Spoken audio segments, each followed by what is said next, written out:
Tony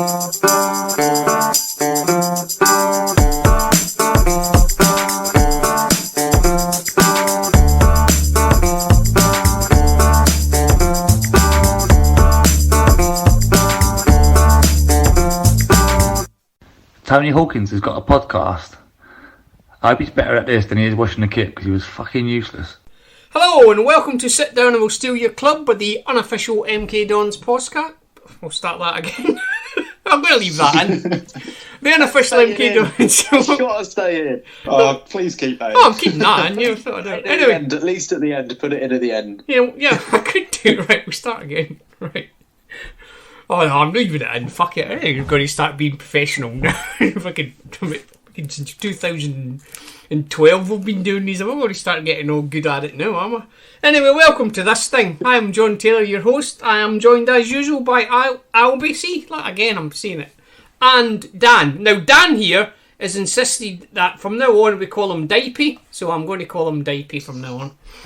That's because you called me Dipey live on the radio. A little bit of an in-joke there for people listening to the our wireless show. So there we go. I was listening on in the car because it's very, very rare that I actually get to listen to it. So were we good? I thought we were good this week. Did you hear me getting told off for invoking the name of Michael Jackson at the end? Did you? I know. See, I missed that. I can only really sort of get halfway through because then I get out the car and go back to the pub or something. But when I messaged in, I was thinking, okay, that might be a nice message. It will get some engagement with with you lot. And then all of a sudden, you call me Dipey. At the end, we were talking about the man of the match, and I gave man of the match to Doncaster's physio because he spent more time on the pitch than than anyone. And we were talking about it. I goes, at one point I thought he was walking backwards, like Michael Jackson, and the producer doing the old, the old cutthroat thing. No, don't mention Michael Jackson. Of course, I said, why are we not allowed to mention Michael Jackson? He's gone like this with his hands. No, don't mention him. And then we get cut off and they finished the show, so that was quite funny. So don't mention Michael Jackson if you're live on the radio, because people don't like it. I had my first experience of witnessing you and Tony in the studio from the club shop side. We did see you giving us the old wanker sign through the window. Yeah, that helped. Doing a bloody wanker sign and then immediately realised, hold on, they're on the fucking radio, not doing a podcast, you idiot. Anyway, speaking about last Saturday, this week we'll be talking about what happened on Saturday, which was Doncaster Rovers. That was not a laugh. And we'll follow that up with what happened last night as we record this, which was Burton Albion away, which turned out to be incredibly funny in the dying minutes of that game. Right, shall we kick off with Doncaster then? Now, I've got a stat before we start about Joe Dodu. He used to play for Rangers, that guy. He played up front for Rangers for 3 years, and in that 3 years he scored 3 goals for Rangers in the exact same position as he was playing for Doncaster, which means that statistically he scored 1/3 of the goals he scored at Ibrox at Stadium MK. So there you go. What do you reckon to that? That's a start, and I will cling to any piece of Rangers trivia so you don't talk about what's happening on your telly, Dan, because I know you're watching it. I'm not. I'm trying to get a stream up and it's just frozen, so I can't actually see it at the moment. But good. Right, what can we do to not talk about Doncaster, please, lads? It was... I don't know really what to say. I mean, I say this every week, I don't know what to say, but it was one of those games you just think, I mean, they've got 6 points from us, this season, and they're still at the bottom, aren't they? They are. I mean, I checked last night, they're at the bottom. They were fucking terrible, but it's beholden of us to be able to play through or around that. See, when he scored, I just thought, of course he's going to score. He couldn't have a fucking, cow's ass with a banjo when he was up at, in bloody Glasgow. Of course, he comes here and you just think, mate. I mean, it was a extremely frustrating afternoon. It really was. I mean, it just was, like we said, about, old Michael Jackson there. They went down. I mean, if there was a stiff breeze, they were on their back, weren't they? I mean, good luck to them. I mean, if that's, if you're fighting for your life at the bottom of League One and you're, 100% heading for the old trapdoor to League Two, yeah, follow it all the time, mate. I really like to see that. Their guy walking on, he's the slowest bloody physio I've ever seen. So that's about it. I'm kind of done now talking about them. Because that was a big talking point around where we were sat, was how fucking slow he was. I'm so glad you've mentioned that as well, because I thought it was just me. No, it's a tactic. That was a tactic, mate. I mean, it was so obvious he was doing it. I mean, their guys were going down, to waste time. That's a tactic, because you can't have a physio that, he was quite literally doing the Michael Jackson moonwalk. He was running forward, but he was going backwards, wasn't he? I mean, I don't know what to say. Fucking useless. They are. I don't know. I mean, what can you say? I mean, they are, like I said a second ago, they are definitely getting relegated. So they've taken 6 points out of us. I wonder how many points they've actually got. Dan, do some research. How many points have they got? So I don't know. I don't know exactly how many points, but I was listening to the D3 D4 podcast this morning, and they specifically mentioned that 40% of Doncaster's wins have come against us. So they've won 5 games in the league. 2 of them 19 points. How much have they got? 19. 19 points, 5 wins, 2 of which are against us, 4 draws, 18 defeats with a minus 30 goal difference, and they've kept a clean sheet against us at our gaff. I mean, they made us look... I don't know really what they made us look like. We just couldn't seem to get anything going. I don't really think we were bad. No. I wouldn't say we were bad. I wouldn't say we were awful. I'd say we were more wasteful, which is why I messaged into the radio show to say, when you were talking about us missing O'Reilly, I think we probably missed Healy more because we just needed that clinical striker. We had something like, 19, 20 odd shots, and we only had sort of that game we had like 25, 26 shots. We had 7 on target. 2 of them came in one move. One of those shots on target came from 30 yards out with Scott Twine, and it was sort of directly at the keeper. And then 2 more shots on targets were from direct free kicks. I thought Scott Twine had a poor game on Saturday. I really did, compared to what he was like last night. I mean, he was anonymous on Saturday, wasn't he? He really was. Apart from that one shot that was just a hope, bloody hit and hope, really. It was, but as well, the funny thing is, we were talking about that where we were, and somebody made a good point by saying he's allowed to have a poor game, but unfortunately, we're allowed to have a poor game as well. But the biggest thing that I found that was annoying about this is that a lot of the defence about this game from a lot of people has been, you are going to get one of those games, and it was one of those days. And my frustration from it was we've had too many one of those games against teams of that note. So to me, it wasn't one of those games. It was an example of what we've been frustrated at a lot of times in the not too distant past. It was annoying. It wasn't as bad as a couple of other games that we've had this season, because actually genuinely there was effort. I could see that you can't say there wasn't effort. It was just a lack of quality and cutting edge in the final third and things like that. A couple of individual players just really did turn up, but again, you need to be turning up in games like that. Dan will testify. Dan, what was I saying to you at half time? Mate, I can't remember what happened yesterday. Get the drinks in. Did you see that? I was saying in the bar at half time about how I thought we weren't at. It was 0-0, but actually I think we've played really well, and the goal's coming. And normally I've said at half time, if we haven't got a goal before half time, how nervous I am about conceding first.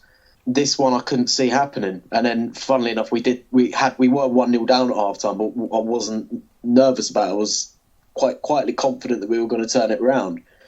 And 10 minutes into the second half, you knew where that game was going to go, and it went exactly the way that it subsequently did, which is it's disappointing. Really is disappointing. The most annoying thing for me was just how avoidable their goal was. Yeah, it really was. Even looking back, was it Healy that we lost the ball on sort of 30 yards away from their goal? That bloody Scottish kid whose name I can't remember. It was down to him, wasn't it? I'm specifically blaming him. What's his name? Dan Harvey. Yeah, Daniel Harvey. It was his fault. It was McEachran that gave the ball away. Right. McEachran gave the ball away, and then it broke out to Josh Martin. But then, as I say, he's about 30 yards away from their goal. Josh Martin basically runs the freedom. He's got the freedom of Milton Keynes. He runs all the way up to our box, gives it to the ex-Rangers bloke. I can't remember his name again. Joseph Dodu. It's just such an easy finish as well. He just sort of glides it past 3 of our defenders and the goalkeeper. Which I'm not blaming the goalkeeper, by the way. I think even in that game, he made a couple of really, really good saves. But I just think, like, from where we lost the ball to where he's had that shot, somebody needs to put a tackle in. Daniel Harvey, if you ask me. Yeah. Do you think that if we brought man-mountain Connor Wickham on a bit earlier, it would have made a difference? No. No, not the way we were playing. No. Every cross that we made either didn't beat the first man, and then when it beat the first man, it beat the last man as well. We're clearly not a team that's had to rely on crosses too much this season. That was evident in a game like that, where we played with at least one out-and-out winger in Corbinu, and then a 6'3" striker who could possibly get on the end of a cross, who is receiving crosses from players who probably haven't put a cross in all season. Well, the only person who has put crosses in all season, Dan Harvey. I tweeted in the midst of the game that I think the novelty's over now. I don't actually think he's very good. He's a likeable guy and he's a likeable character, but just too many times this season when we have had to rely on him to have that quality and a cross and a final ball, and it's just lacklustre. And funnily enough, we could have conceded a second goal in the second half if it wasn't for Jamie coming through him, Dan Harvey, selling Louis short. Yeah, it was disappointing. It was so disappointing. And again, this is one of those areas I think we really, really would have needed to strengthen if we weren't so busy losing half our team at the minute. You know, if we had everybody on that we had on January the 1st, the first person I would have been going for to strengthen would have been left back. And unfortunately, we're probably just going to have to suck it up for the rest of the season, in my opinion, because, as I said, I think the novelty's over now. With whom? With Daniel Harvey? With Dan Harvey, yeah. It's all too often, and it's not as if I'm seeing. This is just personal. I might be wrong, but my personal opinion is I'm not seeing anything else from him that is justifying his selection. It's like Gary McKenzie back in the day. We'll name another Scotsman, for example, was an absolute idiot at times by getting sent off and things like that, but he backed it up by being a good defender. Tonight Watson, I really rate, for example. He has got poor things to his game, but he also he offers a real lot of things going forward and is very creative and can be dangerous in sort of the attacking areas of the field, things like that. I'm just struggling to see what Dan Harvey's actually offering. Everything on Saturday. He's a nice guy, but I was not seeing it. Everything on Saturday was coming through the sort of right, wasn't it? I mean, you know, we'd obviously decided that, what's his name, Corbin, or however we're pronouncing it, was the man that was going to get it, because it just, I mean, you know, one of those games of tennis where your head's turning from left to right. Well, it wasn't in that tennis game because you were just constantly focusing on the right because everything was going down that right wing, nothing. We didn't try anything at all, like except, you know, give it to him, which is a good plan. I mean, you only seen, you know, I mean, he was good, he was brilliant. I mean, he was astonishingly good last night, but I think, did you just say it a minute ago, Alby? It just was so predictable from us, wasn't it? There was just no invention. There was nothing. We didn't try to mix it up. It was just, I don't really know. I mean, it was just one of those days, isn't it? I mean, it's just one of those. It's a cliche, isn't it? But cliches are based in fact. You know, they're just our, you know, they're our bogey team this season, aren't they? So it's just as simple as that. Really, just can't beat them. Fucking glad they're off to play them again. I do take umbrage with the statement that we didn't try to mix it up, because what you might have noticed is on games that have been shit, for want of a better word, recently, I've been quite quick to slam the manager. And actually, I can't slam the manager this time because I thought, other than the substitution time, but again, I can't fault that as a thing for the defeat, you know. But maybe that's about as big a question. But I actually did think he mixed it up. Obviously, we were forced into a formation change due to the departures off late, so we went with a flat back form, sort of three midfield and maybe two. I couldn't really tell if it was two up top or we had a player drifting. It depended on how we were attacking or how we were playing with the ball at the time. But we looked okay in that formation. And then as the game went on, we did go for an out-and-out two at one point, and then we went to a one up front with Parrott drifting out wide, and people don't think that's his position. I don't think it's his position, but he was trying to make things work. He did pretty much all he could do, Liam, and there's not really much I can really, you know, point fingers at him in that regard. It was ultimately very frustrating, but I do want to be fair here. I said last week on the podcast and I said it on the podcast going to their game as well, at the Keep Moat, they're not as bad as the table suggests, and the players that they've got on the field will, to me, testify to that, because they've got real good players in there. Josh Martin played really well on Saturday, having just left us and things like that. They didn't sit back. They weren't. There was this thing in like the post-match interviews where they were sort of acting like they sat back and defended. They really didn't. They came at us and tried to. They should have won 2-0. As I said, Jamie Cumming made a good save in the second half. I thought they gave us a really good game, so fair play to them. And we didn't have a stroke of luck. Their goalkeeper nearly duffed one up that nearly crossed the line, and there were a couple of moments. It really was an unlucky day in some regard, but I don't think we were at our best, and that was why it was very frustrating. Yeah, perhaps I'm just looking at it for the fact that, you think if a team's at the bottom of the league and we're fifth or whatever, that really is a bit unacceptable, really. But, there are no givens in football, are they? So what can you do? Nothing. Move on. Just, that's it. We've played them twice. They've got 6 points off us. We don't have to play them again this season because they're definitely not getting in the playoffs, are they? Well, you never know. That'd be a surprise, wouldn't it? So, there you go. And as well, what might be worth mentioning as well is we're talking about this game now probably in a different kind of way to how we would have spoken about it on Saturday. Like you guys on the radio and people in the bar and things like that after the game. The good thing about League One is how quickly you get another game. And we had another game on Tuesday. Obviously, we'll get into that later. But just how quickly you can say, that was shit, but thankfully in a couple of days' time we can put it right. And had we got a last-minute equaliser against Doncaster, I don't think it still would have been equally, if not, probably a marginally better result if we got a point at home.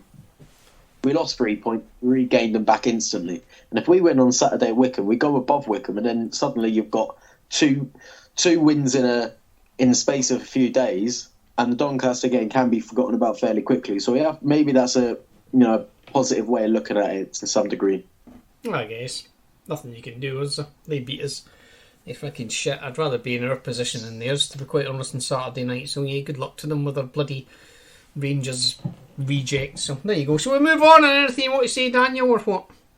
No, I don't think so. The only other thing I'd probably mention is, and it might be to do with the formation change in Matt Riley, I didn't think McEachran and Connor Coventry worked as well on Saturday, which is understandable given Coventry's only just come in, as they did last night. I thought it was basically 2 different games from the pair of them, if you compare Saturday to Tuesday.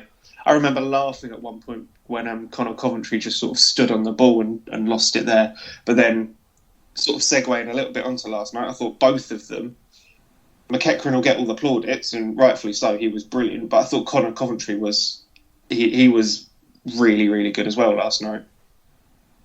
Yeah, there were elements of the game during the Doncaster game where I thought he showed what he can do. I thought he looked nervous, especially in the first half. He looked a bit nervous at times, which again, understandable. The kid's only 21 and he's just coming into making his debut for his new team, so it's fairly understandable to a degree.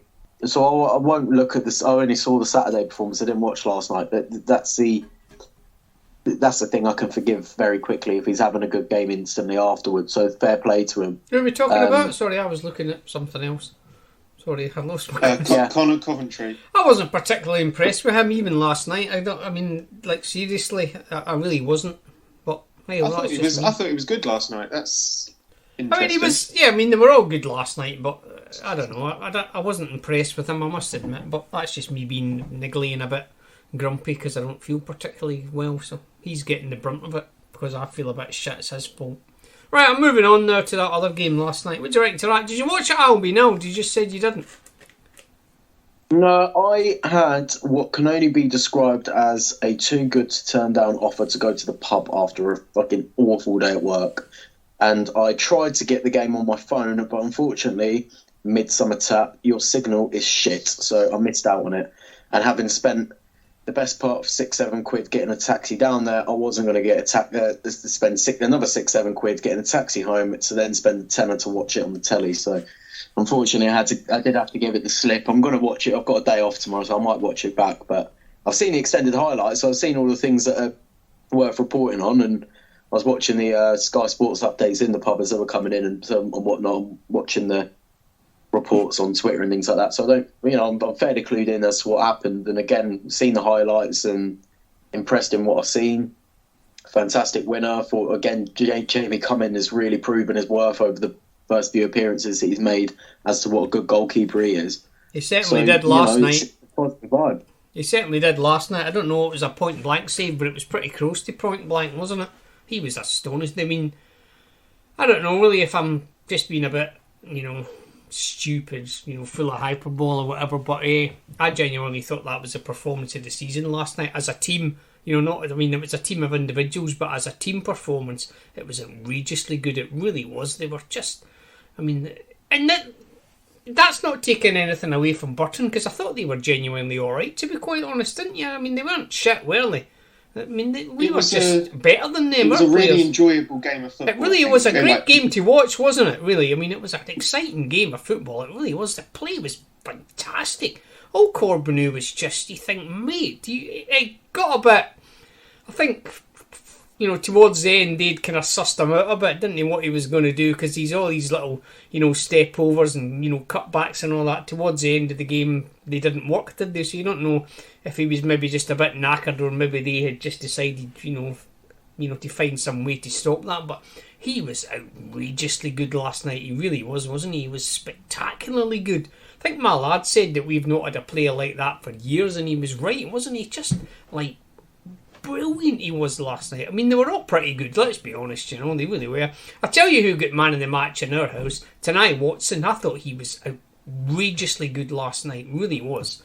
I don't know if he was just, if that's a one-off, or, hopefully we can see more performances like that, but he was brilliant last night, he really was. And I'm not just saying that because I thought he was going to be our best signing, which I did. I'm going to mention that again. But yeah, he was brilliant, really was. It was an enjoyable game from start to finish, especially at the end when that goal, and I mean, that goal was just, I've rewatched that 2 or 3 times. It's just a cracking bit of skill, isn't it, from him? It really is a brilliant goal, that. Really, really good goal. So, capped off a good night, really. Imagine being in the net away end when that went in. That must have been, well, you could see what it was like. They were going mental, weren't they? I'm glad that you mentioned Tanai Watson, because recently I had an engagement with a Dons fan who said he's absolutely shit. And I don't know if I'm the only member of the Tanai Watson fan club here, but I fucking really rate him. I really rate him. He's got weaknesses to his game, don't get me wrong. And he's probably not as good as Kyoso. But every time he's played, he hasn't let me down. I've been really impressed with him every time I've seen him. And if he's just a squad player, if that's what we signed him for when we signed Kyoso, I don't know. But he's been absolutely brilliant for us, and I'm glad to hear that he had a good game last night. But yeah, mentioning that Twine goal, the only thing that was slightly upsetting about it was the fact that it was at the other end of the pitch, because I think that was one that deserved to be in front of the Don supporters.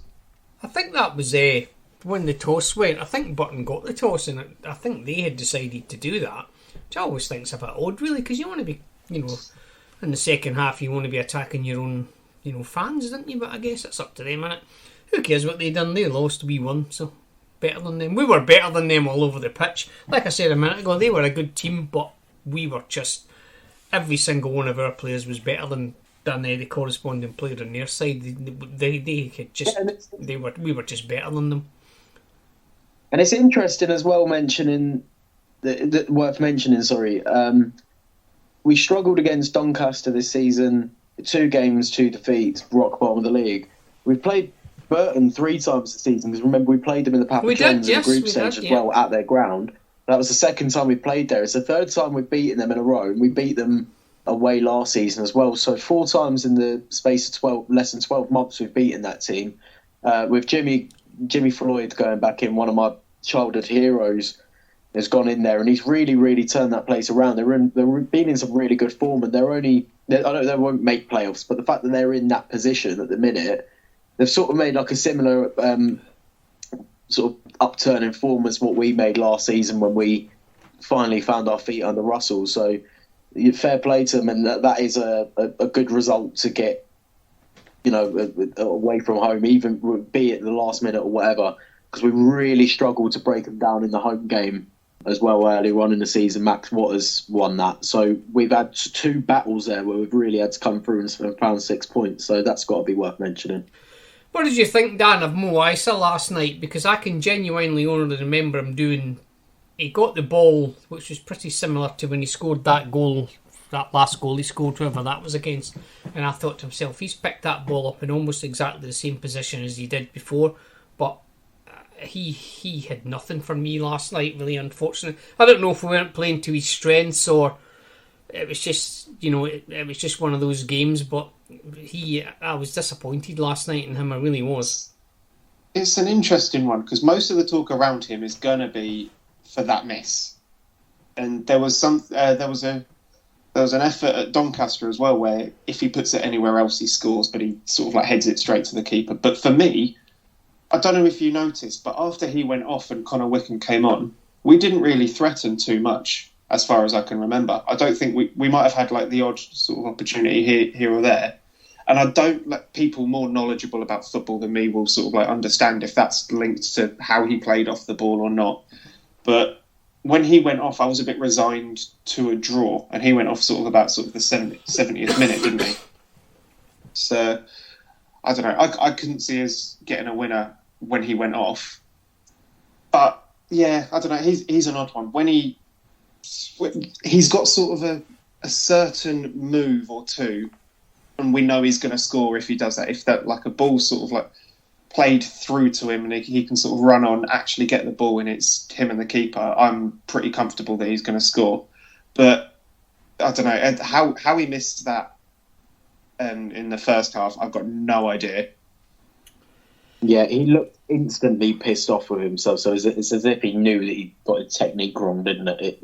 It was a put. There's no escaping that. That's a bad miss. But I mean, I've been coming to Mo Isa. I'm not going to comment on last night because I didn't watch a game, so I'll trust your guys' judgment on it. But generally speaking, I've come to his aid of late because I think he's been playing scapegoat to a lot of people. I don't think he's been anywhere near as bad as a lot of people are making out. But he probably did have a bad game last night. He's definitely got a bad game in him. But and I mean, he should have finished that chance. But I do feel like he gets a lot of unfair slack from supporters because he's not the 20 goal a season striker that perhaps we thought he might have been at the start of the season. I said it on here last week. He's a bad player. Like I said last week, he's definitely suffering from his price tag, isn't he? If what we're led to believe is true. But speaking about bad games, I tell you who had a good game. Josh McEachran. He was just he is actually better than Tanai Watson last night. Sorry, I hate to have to say it, mate, but he really was, wasn't he? What he was just. I mean, he was outstanding last night, wasn't it? The whole game went through him, didn't it? Really, really did. There was quite a funny tweet that I saw. So a Burton fan he's very sort of like involved in the entire EFL, so I follow him because of his opinions for that. But he was there at the game, and when sort of somebody mentioned Josh McEachran to him, he said he spent about as much time on the ball as he did in the referee's ear, which to me that's brilliant as well, because we need, like, with as young a team as we've got, we need sort of like and it feels weird saying this about Josh McEachran because I remember him when he was about 15 playing for Chelsea or something, but we need that sort of the elder players to sort of be that sort of captain, have that sort of captain's role sort of like all over the pitch. Whenever Louis not there, I like having sort of someone else do that. I loved it when Gilby was here, like for example. But yeah, no, he was brilliant. And another player I want to mention, considering I've basically slated him for the last sort of like 3 or 4 months, was Troy Parrott. I thought he was very good game last night. I thought he really did. He was very good last night. There was about sort of 3 chances that literally, if luck is on his side, they go in. I don't know how the goalkeeper saved his effort in the second half, and then he hit the post. And I think he had another really good chance in the first half as well. So yeah, no, like I've slated him for a while because I don't think he's as good as some people are making out. But yesterday, that was probably his best game since his first international break. I genuinely think that game last night was our best performance of the season. It really was. I mean, I was enjoying it. Like I was sat at home, like I've done this room up now. We've got a big telly in here. We're streaming it off the computer on the telly. It was just a good night, and it was a good game to watch. So I mean, my judgment's not been coloured by that because it was a good game of football to watch. Anyone, you could have watched that if you had no interest in either team but just like football, and you would have enjoyed that because it was a cracking game of football. I'm surprised to hear that guy who you've just said about, was complaining about McEachran being in the ref seat. I genuinely can't remember them doing that. Because, I thought the referee was alright last night. It's one of those things, we've said it on here 100 times. I can't remember the referee last night, so that means that he had an alright game, to be quite honest, I think, I think it's just a case of more, he's there in the ear, just trying to get all the sort of like the little decisions sort of thing. I don't think I can't remember anything sort of major happening. There wasn't any sort of handbags between the players, but it's just one of those, like a vocal player in the middle of the park. Yeah. I don't mind that. I like that. That's what he's meaning. Bear in mind, he's sort of on the other end of it. He's a Burton fan. They've just lost in the last minute after potentially holding on against one of the better teams in the league. So you are going to look at it through that prism, aren't you? That your team's just lost, a last minute goal kind of thing. So you're going to be a bit fed up, aren't you? That's why we don't do these podcasts straight after anything happens, because if you do, it's just you got to give yourself a day or whatever to your thoughts to settle. But no, it was a cracking game of football. It really was. It's just I can't. There's nothing really much else to say about it, is there? Like nothing. I do want to quickly mention Connor Wickham. That's what I was going to say. Did we mention him last week? Did he turn up last week? No. Did he turn up after last week's podcast? So he arrived. Was it Friday? Yeah. Was it Friday? What do you reckon to that then? What do you reckon to that signing? Yeah. So as I've said, I don't remember us creating too much after Isa went off. But to be fair to Connor Wickham, our goal is made because of what he's there for. Yeah. If we can somehow get him and Isa in the team together, maybe they could work well together, because he could be, it's that stereotypical, right, get a big lad and a pacey lad. Have somebody up there to sort of get the ball, knock it down, play it on. Emil Heskey, Michael Owen, Isa McLeod, Clive Platt, that kind of thing. Yeah, exactly. And I think for what he did for the goal, okay, fair enough. It went to their defender and it was just Scott Twine being an absolute magician that's got us the goal. But that's what he's there for. He's Connor Wickham. He'll be up there to sort of, at the moment while he's sort of getting back to full fitness, he'll be up there to sort of A, be a nuisance, and B, to have those long balls when we're maybe chasing a game. Keep it calm, knock it down, play it off, and then hopefully get another goal. So, I was quite surprised at some of the reaction to that, because we've signed him on a 6-month deal to the end of the season, and you just think to yourself, you can't really lose there, can you? Because if it doesn't work out, then there's a guy sat on the bench for 6 months. I don't suppose we're paying him a particular amount of money, a life-changing amount of money, are we? He's probably just come here to try and get his fitness back. He's a Premier. Alright, he might not be a Premiership striker now, but he's played in the Premiership, hasn't he? Good luck to him. He's if you're good enough to play in that league, then he's got some knowledge that he can pass on, hasn't he? Really, I don't know how many goals he scored. The point I want to touch on is we just mentioned Josh McEachran. When we signed Josh McEachran, that was a coup, and I was telling everybody that was a coup. He's a very, very, very, very good player. The only problem that we had with signing Josh at the time was if he can stay fit. Now, correct me if I'm wrong. I'm going somewhere with this, so just hold on a sec. Josh McEachran hasn't had many, if any, injuries since he's played for us. So if you can keep Josh McEachran fit, he's better than League One standard. The only reason he's playing in League One is because of his injury problems and a higher standard. And no club up that level wanted to touch him again because he's always been crocked. The same can be said for... bloody hell, what's his name? We just signed him. What's his name? Connor Wickham. Right, the same could be said for him. If Connor Wickham was never injury prone, he's not playing in League One. The only reason he's playing in League One, again, is because he was at Palace for 5 years, having been at Sunderland before that, can score goals, but was just always injured. Sorry, I'm just reading what's happening at Celtic, sorry. Don't know, I'm cutting that bit out. They've just scored, haven't they, the bastards that they are. So. It was a good goal. It was not a good goal. I've not even seen it. I don't need to. It fucking wasn't a good goal. Runs out. He's looking for a suitor, and he's found himself a fairly decent move to Preston in the Championship, which is a fair move, but never got any minutes. So what do you do then? You're not going to get a move into the Championship. So where do you go? You go to League One. Okay. Or you could have gone to MLS or Australia or something like that, which other players have done. He's knuckled down and he's admitted he's happy to play in League One. If we can keep Connor Wickham as fit as we've kept Josh McEachran, he's better than a League One striker. And I know we've only seen a couple of small appearances from him so far.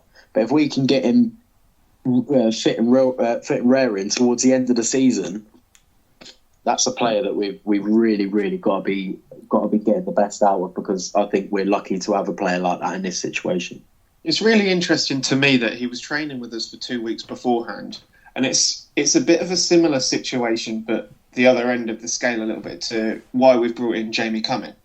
So it's not something that we plan to do, which makes sense because like signing a 28-year-old striker that's completely injury prone doesn't really fit with our transfer model that we're sort of trying to implement. But for me, it's a case of it's a short-term deal.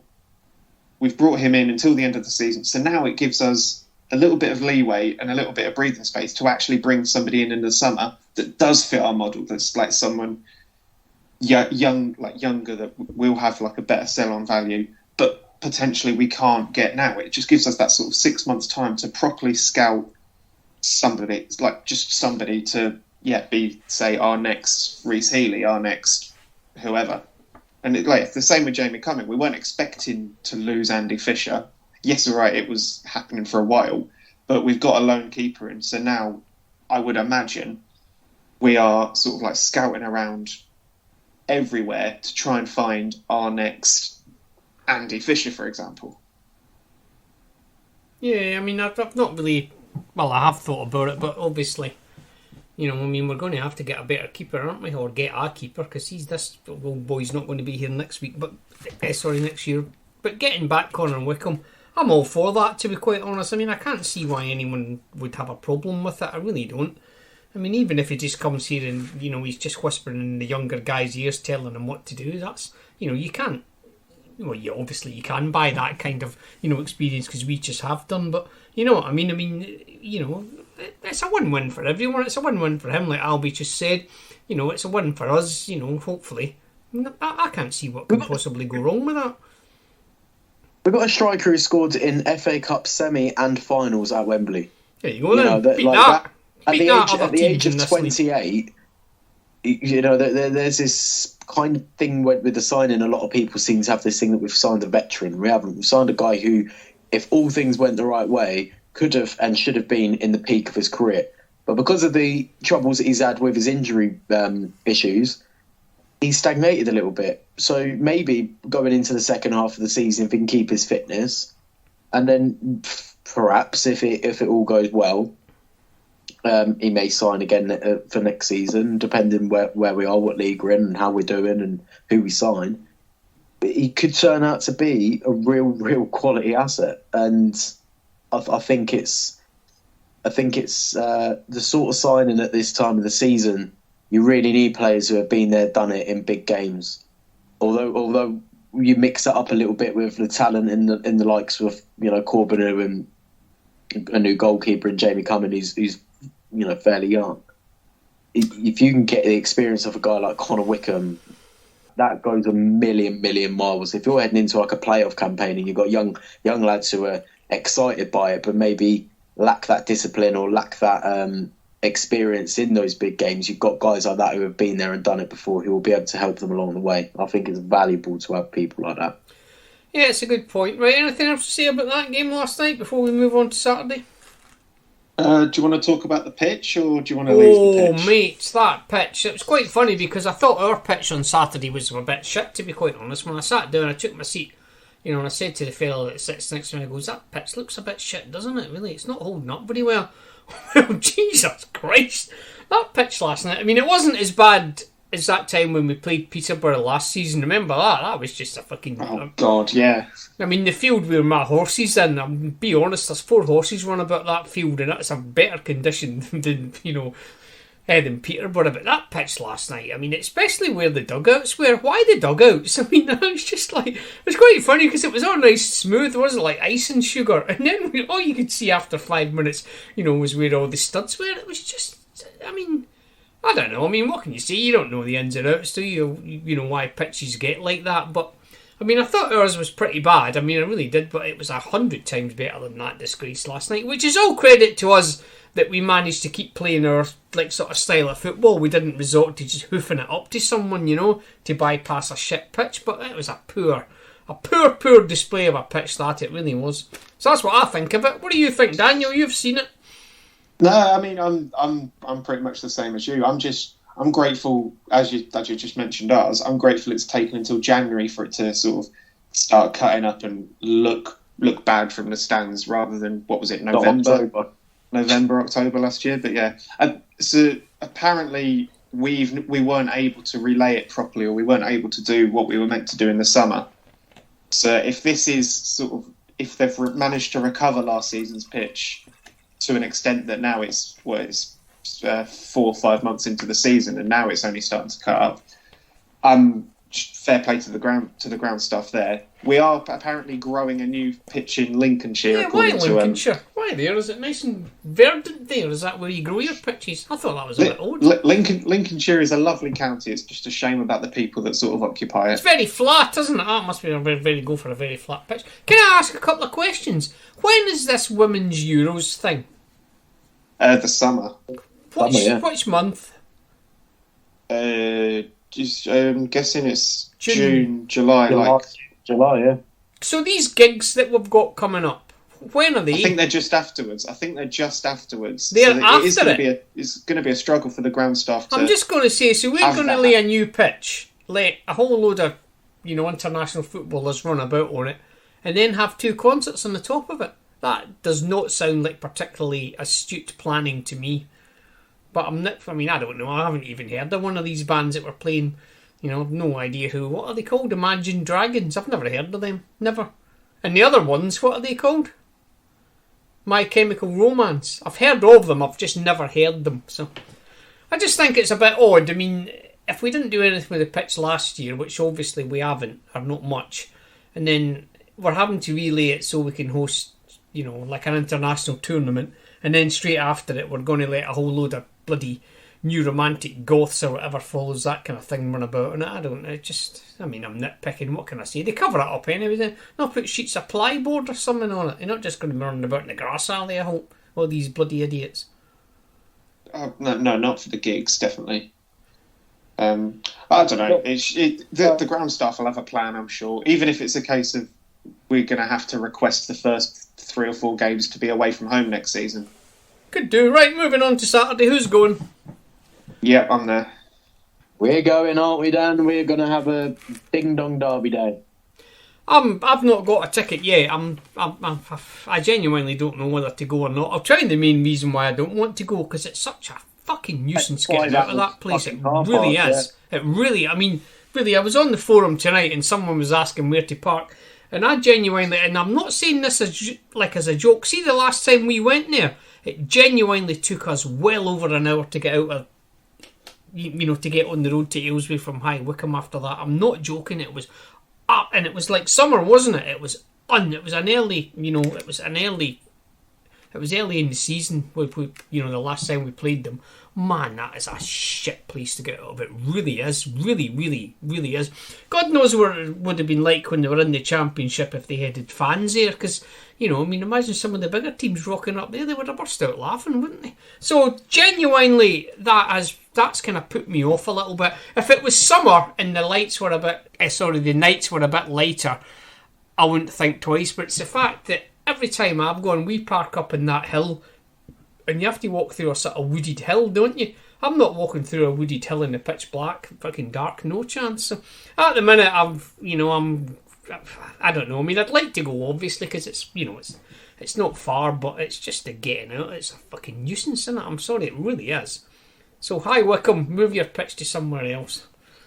So, but you guys are going. Are you getting there driving or train or whatever? I'm getting the train. Mainly because of the exact reasons you said. Like, I'm not bothering with the coach because I genuinely reckon I've got a chance of getting home before the coach even gets out of the car park. You definitely will. How are you getting there, Alby? So a few of us have got a pub stop coach going, so we'll be doing that and having a good old giggle It's how we did it last time. Last time we went to Wycombe, we did exactly the same thing and went to a couple of pubs in the town and had a good time. There. All joking aside, it's a lovely part of the world. Well, if you get the right area, because there are shit areas in Wycombe as well. Where we've been, anytime I've gone there, we've always found decent pubs and decent people and things like that. And then it's either a swift taxi drive down or a long walk. But I've always enjoyed it down there. It's a good away end. We always take good crowds. The Aylesbury and Oxfordshire Dons that might find an easier away game than they're ever likely to get. We've always taken over 1,000 when we've gone there. We've sold out our allocation, haven't we? We've asked for more tickets to be sent. Another 400, I believe. I've asked for an extra 400, but at this moment in time, I was about to call you out on you saying that you might come, but I don't even know if the Dons apparently haven't even put the tickets on sale, despite the fact that advertising put the tickets on sale. So they need to sort that out. They need to sort it out quickly because I don't think you'll be able to buy on the day. I'll stay at home then and continue decorating my whole entire house. It's like the Forth Road Bridge. You get to the top of it and then go down to the bottom again and start again. Right, irrespective of how difficult it is to get in and out of it, how do you think it's going to go as a game? It's a massive game. It's even bigger a game than it was because we've won on Tuesday. Because as Alby mentioned earlier, I think if we win, we go above them. And then that, depending on other results, obviously, that puts us within touching distance of the automatic promotion. Because Wycombe were top, I think, Saturday. And then they fell down to quite dramatically, didn't they? So that's, well, it's not even just dramatically, that's just how tight it is at the top. Yeah. And we've been sort of just outside that conversation up until potentially Saturday evening. So yeah, it's a massive game. It's going to be a tough game. Wycombe, they're very good when they get ahead. They're very good at defending a lead. So it's important we get the first goal. So that's the thing. I think one or two things could happen. Either we'll get the first goal, and I think we'll probably come away happy. This'll cheer you up, they'll Dan. probably get an early goal, and it'll be a frustrating afternoon. This'll cheer you up. Matt O'Reilly, Celtic, wins free kick in the defensive half. He's got an assist, John, as well. I know he has. I've just read that. Controversial assist because they've just done sort of 2 or 3 replays because it might have been offside. Well, of course it was. They don't get offsides then, do they? They're all in the ref's ear. You think bloody our guy was in the ref's ear last night? Watch these bastards if something goes against them. Fucking what the ref they are. They're genuinely... This is not a joke, and Alby will back me up in this.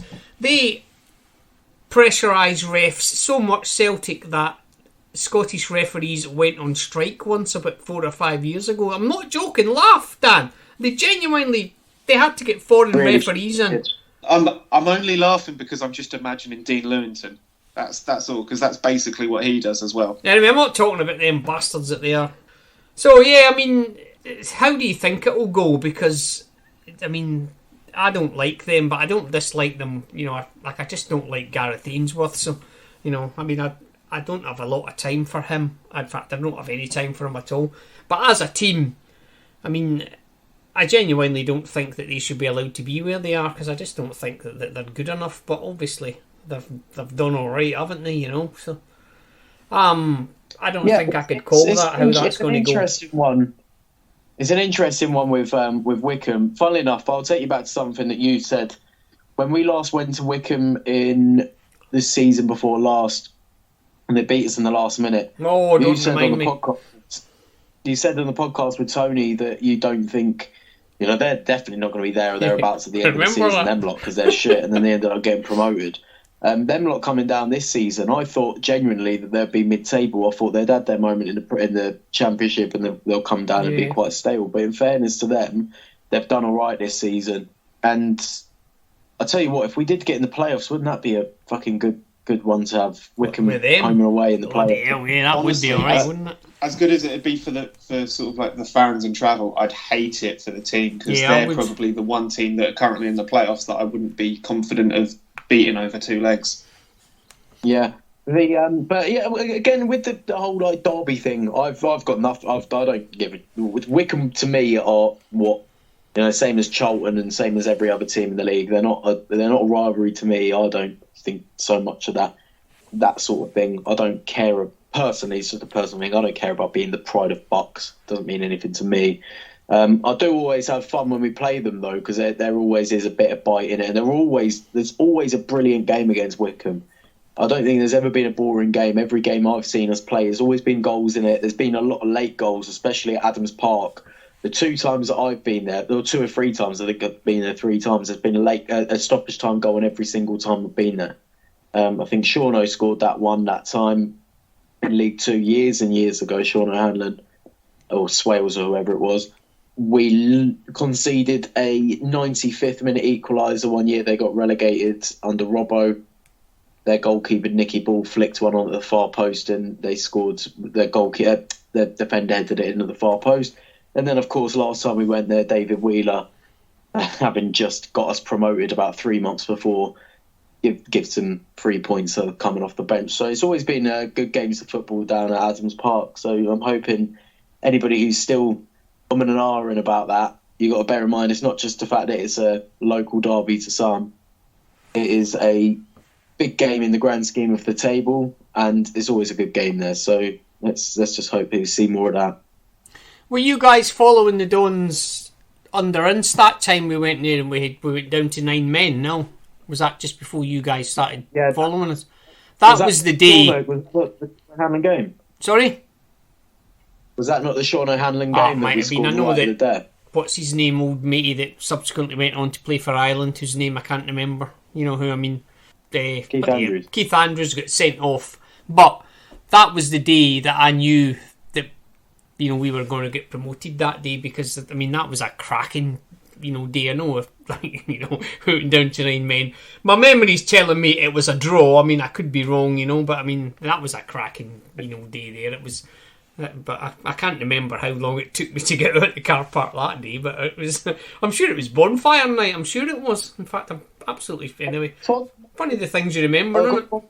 I've got fond memories of that time when the time that I just mentioned a moment ago, where they scored in the 95th minute and their goalkeeper flicked. I think pretty sure he flicked it on and they equalised right at the death.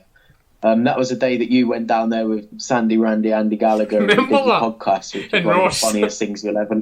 One of the best things you'll ever listen to. That thing. So if you can find that, put that out. That'd be that brilliant. Was one of the best away days I've. In fact, probably was the best away day I've ever had. It was so funny. We did. That was a good pod. That was the best podcast we ever did, and it was a cracking day out because Ross was just so astonishingly funny. Kept shouting random words out, didn't he? Duck. He would shout train. Maybe you had to be there. Alby's laughing, but Dan's thinking what? So yeah, right. I'm going to start winding this up unless there's anything else you want to talk about. I think you should go. Don't listen to what I say. I'm old and boring and not feeling very well tonight. So go. It's easy. It's an easy place to get in and out of. 10 minutes to get out of that car park at the end of the game. You'll be back home in Milton Keynes in less than 45 minutes. You really will. Easily. Won't you, Dan? Stop laughing. Yep. But in all seriousness, definitely, if you're umming and ahhing, do it. There's already quite a few people that I've seen that are bringing friends to their first away games. It's going to be, as we've sort of already alluded to, it should be a very, very good game. It'll be a brilliant atmosphere because our away games this year, they've always really been a brilliant atmosphere. And it's 4th against 5th. It's as much as Alby's just said he doesn't sort of subscribe to it, we are still the only 2 Football League teams in Buckinghamshire, so there is a little bit of something, especially when we play them, not necessarily sort of other times. But yeah, hopefully there'll be tickets on sale when this goes out. We can still, if we fill that away end, they've still got room for about sort of 600, 700 of us. So yeah, go to it. We'll see you there. And we'll come back with 3 points. There we go. And on that note, we shall call this episode, which was episode 22, ending. I am going to say goodbye. I'm still not sure if I'm going to go, but if I do go there, don't come up and talk to me because I don't like people I don't know speaking to me, so don't do that. Right, so we'll see you next week. Now, we might be a day early next week, but the podcast will probably still go out on Thursday, but we might have recorded it a day early. In fact, we will do. I've made an executive decision, but it'll still go out on Thursday, whatever happens. Right, I shall see you maybe on Saturday. These lads definitely will, and we'll all see you again this time next week. Right, see ya. Say goodbye, everyone. Goodbye. Bye.